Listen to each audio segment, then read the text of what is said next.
जय श्री सच्चिदानंद मित्रों, राधे राधे, जय श्री कृष्णा। आज हम फिर से एक आध्यात्मिक कहानी लेके आए हैं जो हमें बताएगी कि ईश्वर की प्राप्ति कैसे करें, ईश्वर की भक्ति किस तरह करें। ईश्वर की भक्ति कठिन नहीं बल्कि सरल है और बहुत ही प्रेम पूर्वक ईश्वर को प्राप्त किया जा सकता है, ना कि अनोखे अनोखे ढंग से ईश्वर की भक्ति करके। वैसे तो भक्ति चाहे किसी भी रूप में करो, किसी भी तरीके से करो, लेकिन कलयुग में आप गीता में पढ़ोगे कि कलयुग में केवल और केवल नाम का ही वर्णन दिया गया है कि केवल नाम मात्र के सुमिरन से प्रभु की प्राप्ति की जा सकती है, न किसी अग्नि के तप अग्नि में बैठकर जाप करने से या फिर समुद्र में गंगा मैया के जल में खड़ा होकर अपने आप को उस ठंडे पानी में कर प्रभु की प्राप्ति नहीं की जा सकती, या फिर उल्टा लटक कर नाम जपने से प्रभु की प्राप्ति नहीं की जा सकती। प्रभु की प्राप्ति तो केवल प्रेम पूर्वक एकाग्रता से सिर्फ और सिर्फ ध्यान, उनका प्रेम पूर्वक ध्यान करके ही ईश्वर की प्राप्ति की जा सकती है। भक्ति सरल है, सहज है, परंतु एकाग्रता से ही की जा सकती है। भक्ति कठिनता का विषय नहीं है। नाम सिमरन आप कहीं भी कर सकते हैं, खाना बनाते कर सकते हैं, गाड़ी चलाते कर सकते हैं, अपना ऑफिस वर्क करते हुए कर सकते हैं, महिलाएं घर में हर कार्य करती हुई नाम सिमरन कर सकती हैं। यही हमारे संत महात्मा ऋषि मुनि कर रहे हैं, सिर्फ ध्यान कर रहे हैं, मालिक का उस नाम का सुमिरन करते हुए प्रभु का ध्यान कर रहे हैं और ईश्वर की प्राप्ति कर रहे हैं। ये कहानी 3 ऐसे ही ऋषियों की है जो अपने अपने अलग अलग ढंग से प्रभु की प्राप्ति के लिए कठिन तप कर रहे हैं, परंतु फिर भी उन्हें ईश्वर की प्राप्ति नहीं हुई। हमारे संत महात्माओं ने कहा है, कलियुग केवल नाम आधारा, सुमिर सुमिर नर उतरे ही पारा। कि कलियुग में केवल नाम की ही महिमा का सहारा है और उसे ही सुमर सुमर के हम इस कलयुग में पार हो सकते हैं। हमारे संत महात्मा बड़ी ही खोज करके हमारे लिए इस नाम की महिमा का वर्णन लाए हैं। इस कलयुग में हमें किस तरह से पार उतरना है, उस सच्चे और सीधे रास्ते को हमारे लिए खोज कर लाए हैं। आज इसी नाम की महिमा का वर्णन होगा और भक्ति कठिन नहीं बल्कि सीधी और सरल है। वो कहीं भी बैठते उठते कभी भी की जा सकती है और वह भक्ति हमारी खंड नहीं होती, वो हमारी जमा पूंजी में जमा होती है। भक्ति केवल एक कर्म कांड ही नहीं, भक्ति तो मन का भाव है। प्रभु के प्रति हमारा प्रेम है, हमारे निस्वार्थ भाव से जो उस नाम का सुमिरन करते हुए हम भक्ति को करते हैं, वही सच्ची भक्ति है। प्रभु से बिना स्वार्थ के जो हम प्रेम करते हैं, जो हम भाव रखते हैं, और 24 घंटे में से अगर कुछ घंटे भी हमने उनके लिए निकाले तो वह हमारी भक्ति को स्वीकार करते हैं। कहते हैं 3 टाइम भोजन लेकिन भजन एक बार भी नहीं। अरे आज कलयुग में हम 3-3, 4-4 बार भोजन कर रहे हैं, खाना खा रहे हैं, लेकिन भक्ति एक बार भी नहीं। तो मैं आपका समय बर्बाद न करते हुए आपको लेके चलती हूँ उस आध्यात्मिक कहानी की ओर। एक संत जब अपने काफी सालों से अपने तप से, अपने अनुभव से उस महान नाम की खोज करके जब जनहित के लिए बांटने के लिए जब जा रहे थे तो उन्होंने क्या देखा कि एक संत अपने चारों ओर अग्नि जलाकर उस अग्नि में कठिन तप कर रहा है, घोर तप कर रहा है। उस अग्नि से उसका शरीर झुलस रहा है, लेकिन फिर भी वह तप कर रहा है। किस लिए? क्योंकि उसे ईश्वर चाहिए, उसे उस परमात्मा के दीदार करने हैं, उसे उस परमात्मा का ध्यान करना है। उन्होंने उस ऋषि को जगाते हुए कहा, हे संत, हे मुनि, तुम क्या कर रहे हो? तो वह संत ने आंखें खोली तो पहले तो उन्हें प्रणाम किया और बोले कि आप तो कोई महान दिव्य आत्मा लगते हैं, कोई महान संत लगते हैं। आपने क्या ईश्वर के दर्शन किए हैं? क्या आपने ईश्वर की प्राप्ति की है? तो उस महान संत ने उत्तर दिया, हाँ, मैंने उस नाम की खोज की है और मैं वही नाम को पूरे संसार जगत में बांटने के लिए निकला हूँ। भक्ति सीधी है, सहज है, कठिन नहीं। कठिन तो हमारा देखने का नजरिया होता है। तो उसने कहा, हे संत, मैं पिछले 12 साल से इस अग्नि में अपने को तपाकर प्रभु की भक्ति कर रहा हूँ, लेकिन मुझे ईश्वर का दर्शन नहीं हुआ और आप मुझसे कह रहे हैं कि भक्ति सीधी है, सरल है। तो फिर आपने क्या भक्ति की? तब उन्होंने उत्तर दिया, हाँ, भक्ति सीधी है और सरल है। जब तुम्हारा ये शरीर ही नहीं रहेगा तो तुम भक्ति किससे करोगे?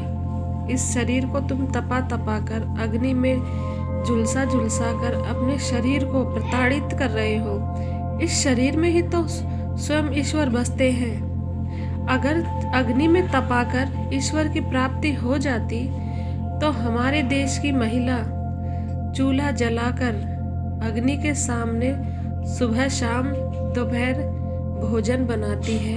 वह अग्नि के सामने ही तो तपकर अपना पसीना बहाकर अपने परिवार को भोजन कराती है, वो भी निस्वार्थ भावना से।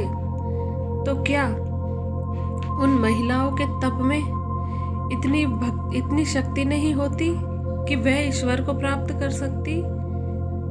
अग्नि का जिसका जो कार्य है वो अग्नि के सामने कर ही रहा है, तो क्या उनके कार्य से ईश्वर प्रसन्न हो जाएंगे? औरत कितनी तपती है, जब जाकर हमें भोजन प्राप्त होता है। उनके घर वाले भोजन खाते हैं स्वाद ले लेकर, लेकिन वह उस भोजन के बदले उनसे कुछ नहीं मांगती। बस उनके चेहरे पर जो शांति होती है उस भोजन को करके वह उसी में खुश होती है कि मेरे बनाए हुए भोजन से सभी तृप्त हुए। संत महात्माओं को भी वह भोजन कराती है, तो ये उनका कर्म है, यह वे अपना कर्म कर रही है। तो क्या उनको ईश्वर की प्राप्ति हो चुकी? अगर ऐसा होता तो उन्हें तो सबसे पहले ईश्वर की प्राप्ति होती। तुम 12 साल से कर रहे हो। जब एक बालिका थोड़ी सी युवा होती है तभी से वह अपना चूल्हा चौका संभाल लेती है, तभी से वह अग्नि के सामने तप कर पूरे परिवार को भोजन कराती है। तो ये अग्नि में तपने से ईश्वर की प्राप्ति नहीं होती, ये तुम्हारी भूल है। तो उन्होंने इस अग्नि को महत्व न देते हुए कहा कि आओ बैठो मेरे पास, मैं तुम्हें उस सच्चे ज्ञान का, वह केवल और केवल एक नाम है जो ना जीवा से लिया जाता है, ये सिर्फ सुमरण, मात्र सुमरण ही किया जाता है।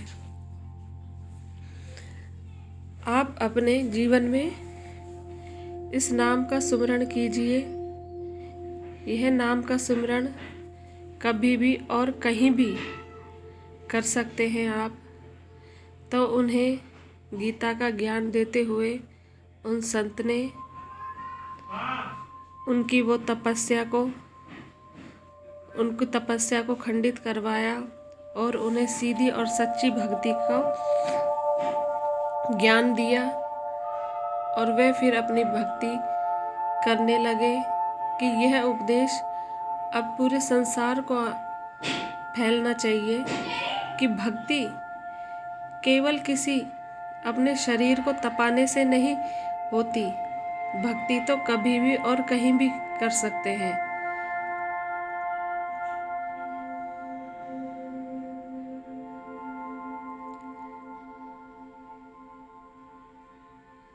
तो गाइस, ऐसा उपदेश देते हुए वह संत, महान संत मुनि अपनी यात्रा को आगे बढ़ाते हुए वह चल पड़ते हैं और उस ऋषि की इस अग्नि की शंका को दूर कर देते हैं और वे अपने लक्ष्य की ओर चल पड़ते हैं। जो लक्ष्य उन्होंने निर्धारित किया कि वह पूरे संसार को उस ज्ञान रूप से अवगत कराएंगे, उस नाम की महिमा से अवगत कराएंगे। केवल प्रेम पूर्वक आप भजन कर सकते हैं, किसी एकांत जगह में जाकर भावपूर्ण, किसी शोर शराबे के बीच में नहीं, एकांत रूप में आप उस नाम का सुमरण कीजिए।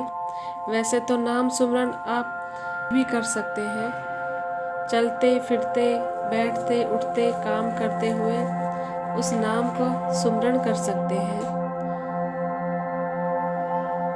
और इसी तरह हमेशा अपने काम के साथ साथ उस नाम का भी सुमरण करते करते, ईश्वर का ध्यान करते करते, यदि आप अपने जीवन को पूर्ण रूप से ध्यान रूप से जिएंगे तो अवश्य ही हमें ईश्वर की प्राप्ति जरूर होगी।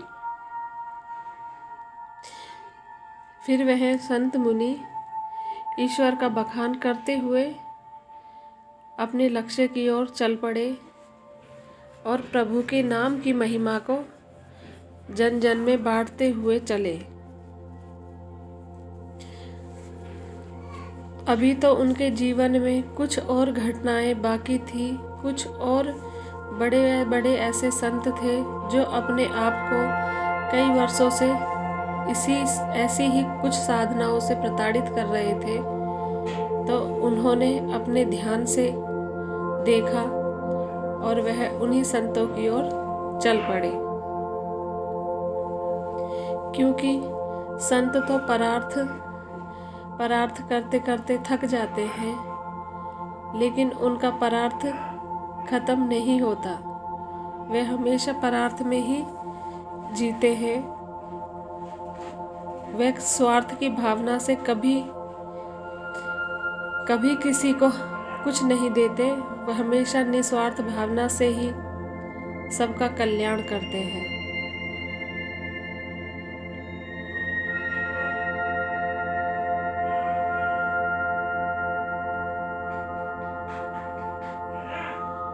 अब वे आगे चले तो उन्होंने फिर से एक ऐसा ही दृश्य देखा। उन्होंने क्या देखा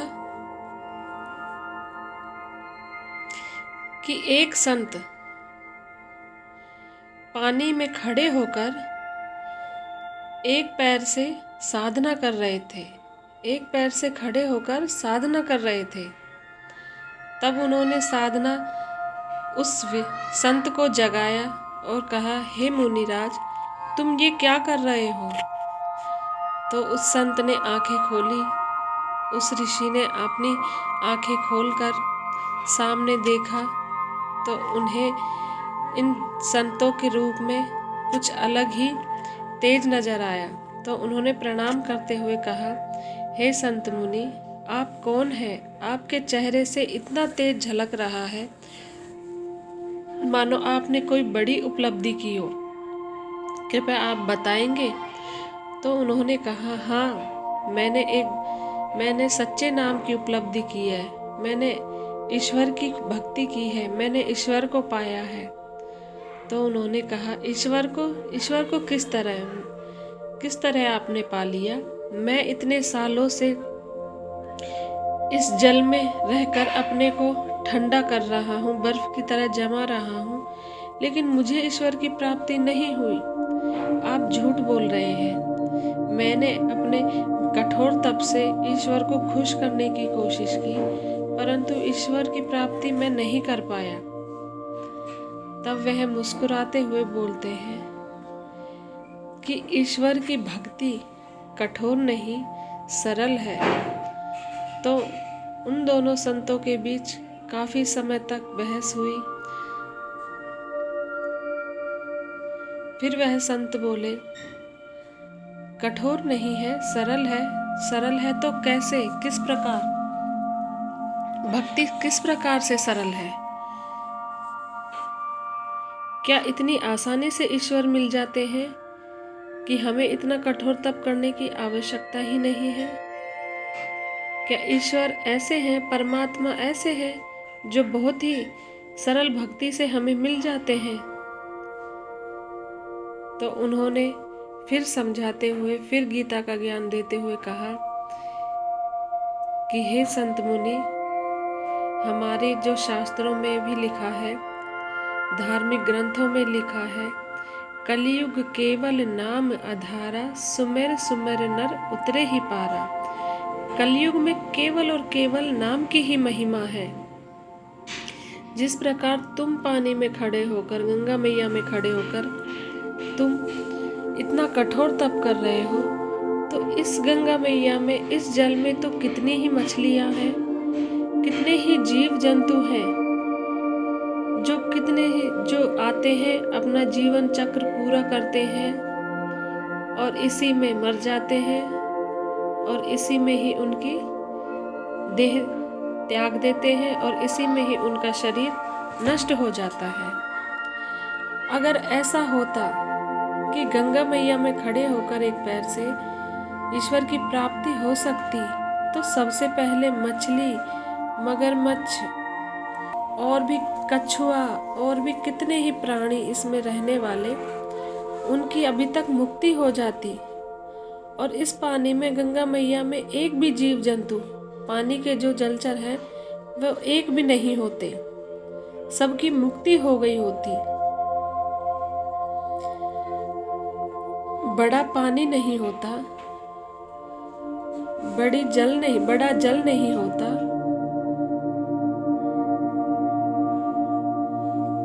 तो उसमें भक्ति करने वाला किस प्रकार जल अपना कार्य कर रहा है, पानी की पूर्ति कर इंसान को, वह अपना कर्म कर रहा है। ईश्वर की भक्ति बहुत सरल है, सीधी है।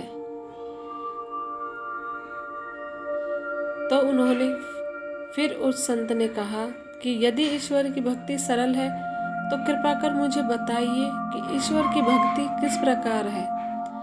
तो बोले, ध्यान का और एकाग्रता का विषय है। यह प्रेम पूर्वक ईश्वर का ध्यान लगाकर आप ईश्वर को प्राप्त कर सकते हैं। आपको चाहिए कि आप एकांत में बैठकर अच्छा सा, जो आपके लिए सुखद हो, आरामदायक आसन लगाकर उस आसन पर बैठकर केवल और ईश्वर का ध्यान कीजिए, उस नाम का सुमिरन कीजिए, तो आपको ईश्वर की प्राप्ति होगी। ये सब कहते हुए उन्होंने उस संत को पूरा नाम दिया, नाम की महिमा का वर्णन बताते हुए उन्होंने उन्हें उपदेश दिया और वह आगे चल पड़े।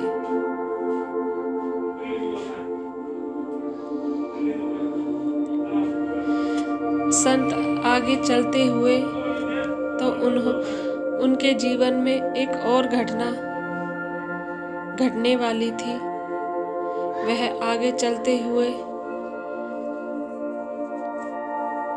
क्या देखते हैं कि इसी प्रकार एक और संत इस नाम की महिमा सुनने के लिए ईश्वर ने उनके भाग्य में ये चीज दी।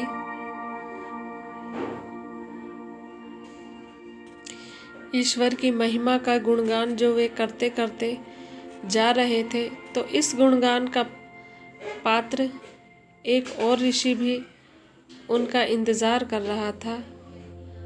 यह घटना एक बार फिर से घटने वाली थी उन संत महात्मा के जीवन में।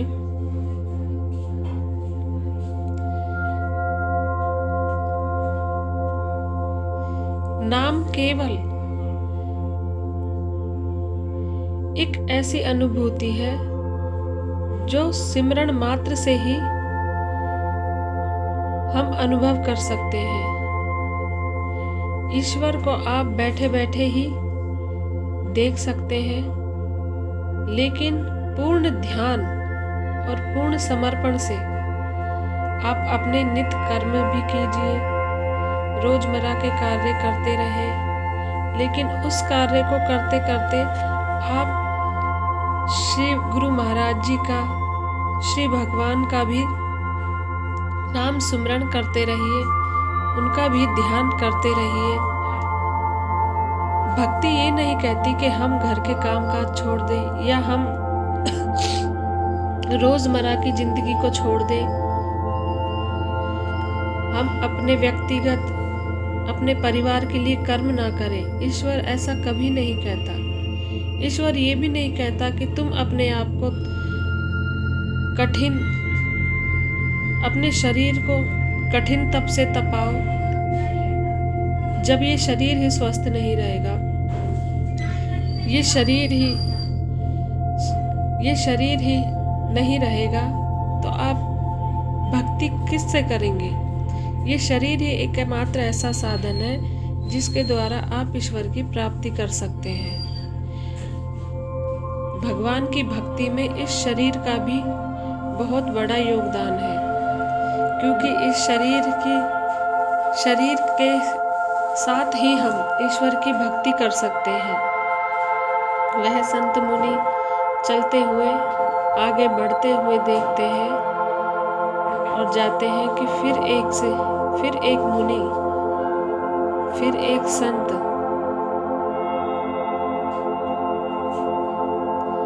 एक ऐसी ही कठिन तपस्या कर रहा था।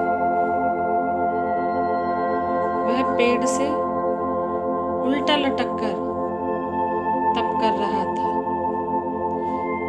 तो संत मुनि बड़े ही प्रेम से, बड़े ही भाव से उन्होंने मुस्कुराए और उन्होंने विचार किया कि इस संसार में मानव जाति बहुत ही भटक गई है और अलग अलग ढंग से ईश्वर की प्राप्ति करने की कोशिश कर रही है।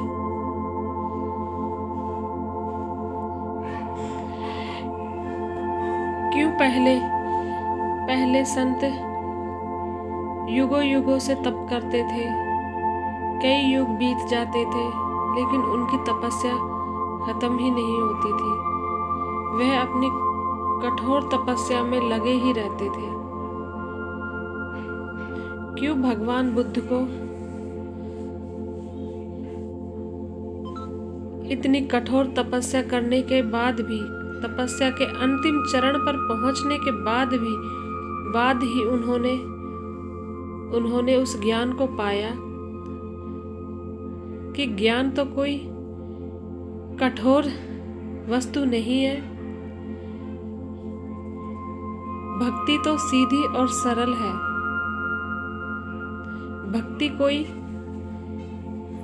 भक्ति एक ऐसा गूढ़ रहस्य है जो केवल और केवल ध्यान से, पूर्ण समर्पणता से और पूर्ण प्रेम से प्राप्त होता है।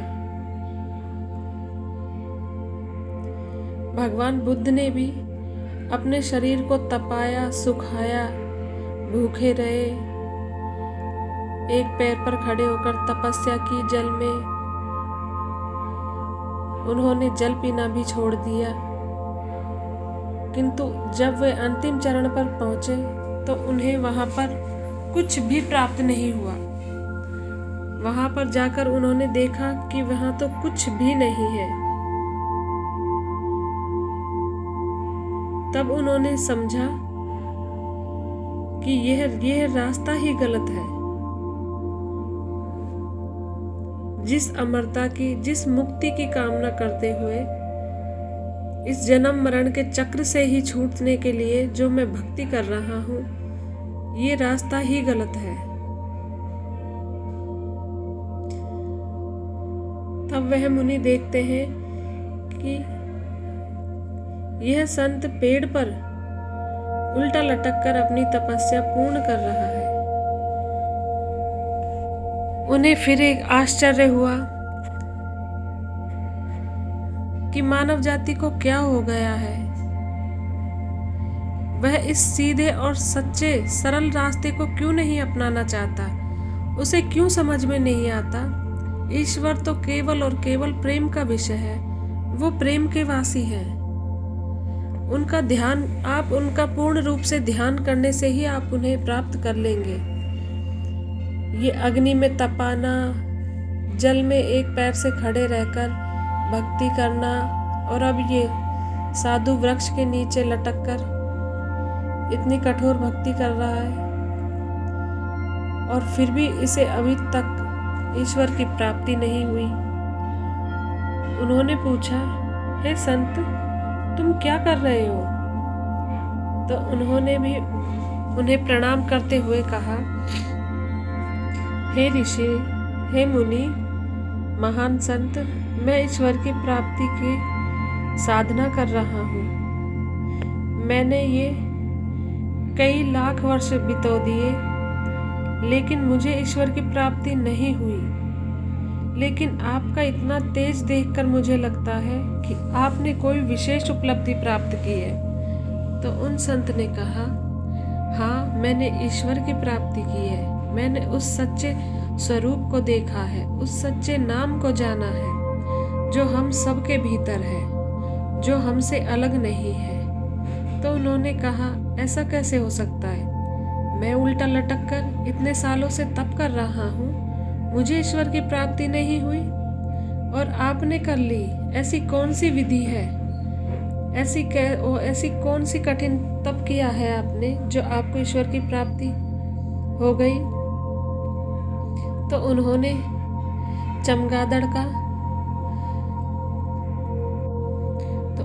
चमगादड़ का उदाहरण देते हुए कहा कि हे संत मुनि, चमगादड़ तो अपना पूरा जीवन काल ही उल्टा लटक कर बिता देता है। अगर ऐसा होता तो सबसे पहले उसे ही नहीं मिलते ईश्वर, वही मुक्त नहीं हो जाता इस जूनी से, वही ब्रह्म को नहीं पा लेता, वही परमात्मा का उस सच्चे स्वरूप का सबसे पहले अधिकारी होता। यदि उल्टा लटक कर हम ईश्वर को प्राप्त कर लेते तो सबसे पहले वही करता ईश्वर के दर्शन। परंतु उल्टा लटके रहने से ईश्वर की प्राप्ति नहीं होती। अपने आप को, अपने शरीर को इस कठिन तप से मुक्त करो।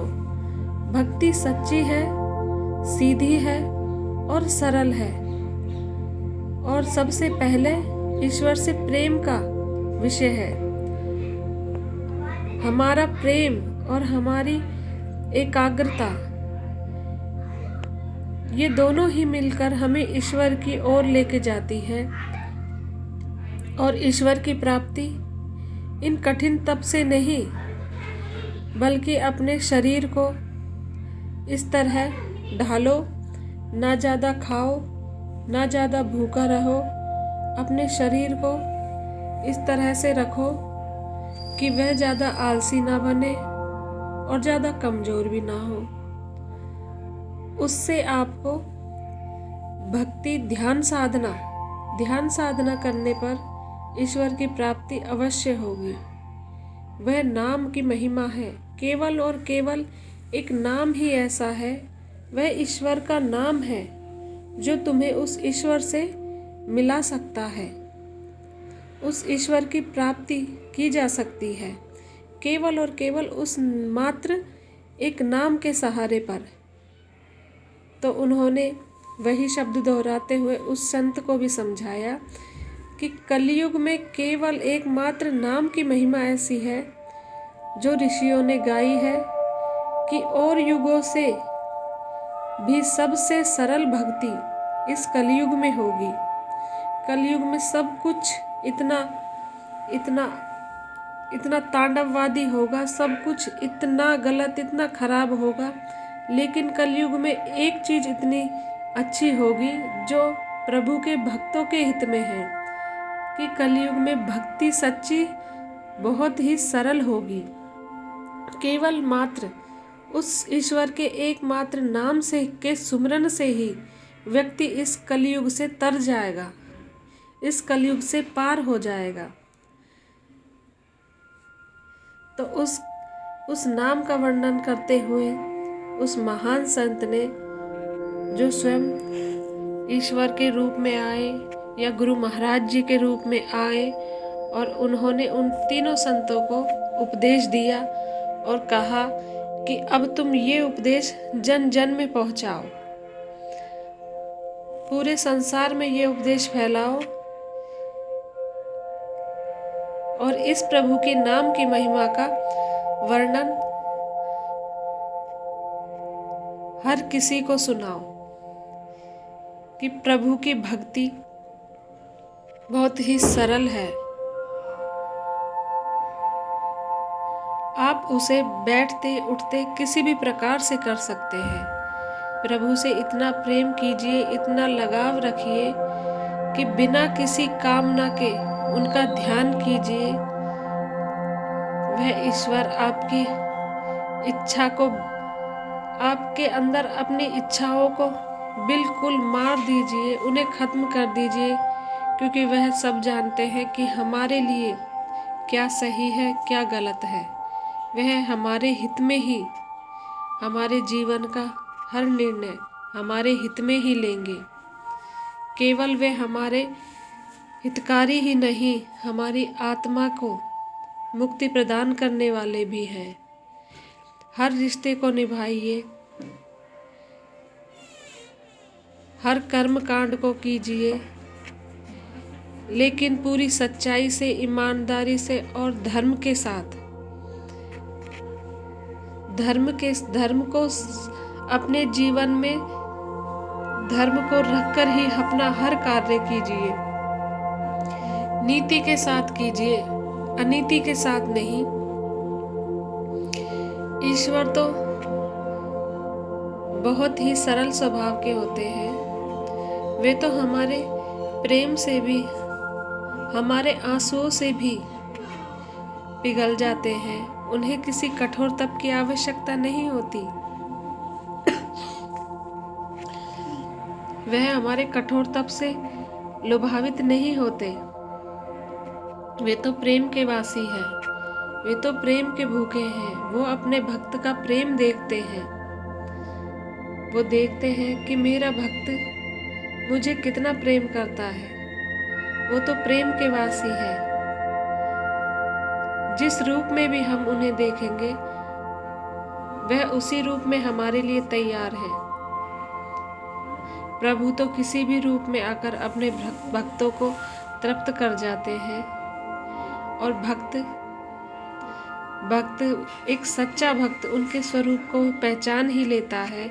इस कलयुग की मोह माया में, इस कलयुग में चाहे कितने भी विकार हो, कितना भी हाहाकार मचा हो, लेकिन भक्त अपने भगवान को इस कलयुग में भी ढूंढ ही लेगा, क्योंकि भगवान अपने भक्तों को कभी भी अकेला नहीं छोड़ता। वो किसी न किसी रूप में इस धरती पर भक्तों के साथ ही रहते हैं, और भक्त भी उन्हें अपने हृदय की आंखों से, अपने मन की आंखों से, अपने प्रेम में उन्हें पा ही लेते हैं। तो गाइस, भक्ति सीधी नहीं, सरल है।